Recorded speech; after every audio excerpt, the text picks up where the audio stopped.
আজকে আমি first time বাড়ি থেকে বেশ কিছু দূর একা একা যাওয়ার সুযোগ পেয়েছি। মানে বাড়ি থেকে পারমিশন পেয়েছি। আমার তখন মনের ভিতরে ভীষণ মানে লাড্ডু ফুটছে এক কথায় বলতে গেলে। তো আমার ব্যাগ ট্যাগ সব কিছু প্যাকিং করা হয়ে গেছে। আর আজকে হুট করে প্ল্যানিংটা হয়েছে। মানে প্ল্যানিংটা চলছে অনেক দিন থেকে, কিন্তু ডেট ফিক্সড হয় না। কিন্তু আজকে দুপুরবেলাতে একটার সময় আমাকে ফোন করে জানানো হলো যে আজকে 6টার সময় গাড়ি, আজকে বেরোতে হবে। তো আমি সেই হিসেবে এখন প্রায় 5:30 মতো বাজছে, আমি রেডি করে নিয়েছি, জামা চেঞ্জ করবো, মুখ টুখ সব কিছু কমপ্লিট। আর আমার লাগেজ, এই যে আমার লাগেজ, এই লাগেজটা পেয়েছিলাম হচ্ছে আমার বার্থডে গিফটে। তো এই লাগেজটা নিয়ে যাব। আর কি কি ওখানে হচ্ছে না হচ্ছে আমি সবটাকে আমাদের আপডেট দিতে থাকবো। আমার তো ভীষণ পরিমাণে আনন্দ হচ্ছে, আমি জানি না কী করবো না করবো।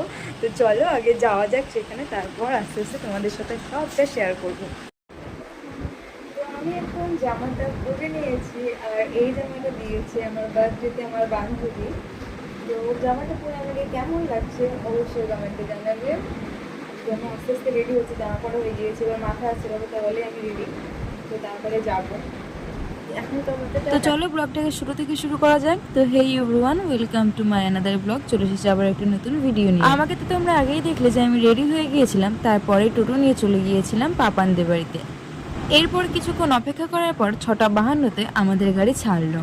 অনেকটা এক্সাইটমেন্ট নিয়ে আমার এবার পা বাড়ানো, যেহেতু এটা আমার প্রথম ট্যুর ছিল লাইফের, তাও সোলো ট্যুর। সোলো ট্যুর বলতে আমি যে একেবারে একা গিয়েছি এমনটা কিন্তু একেবারেই নয়। আমি গিয়েছিলাম আমার স্টুডেন্টের ফ্যামিলির সাথে। তো সারা রাত আমরা অনেক গল্প করেছি, হাসি মজা আড্ডা সব কিছুই করতে করতে যাচ্ছিলাম। আর সাথে ছিল বৃষ্টি আর মাটির সোদা গন্ধ, সব মিলিয়ে একটি অপূর্ব সময়। এসব করতে করতেই আমরা পৌঁছে গিয়েছিলাম গদখালি। সেখানে আমাদের গাড়ি রেখে তারপর উঠে পড়েছিলাম লঞ্চে। আমরা গোসাবা ঘাট থেকে চলে গিয়েছিলাম সোজা সুন্দরবনে। এরপর ঘাট পার হয়ে আমরা টোটো নিয়ে চলে গিয়েছিলাম পাখিরালয়। আর আমরা তো বাড়ি থেকে কোনো রিসর্ট বুক করে গিয়েছিলাম না, তাই আমাদের একটু রিসর্ট বুক করতে সমস্যা হচ্ছিল। তারপর অনেক খোঁজাখুঁজির পর আমরা এই রিসর্টে উঠেছিলাম।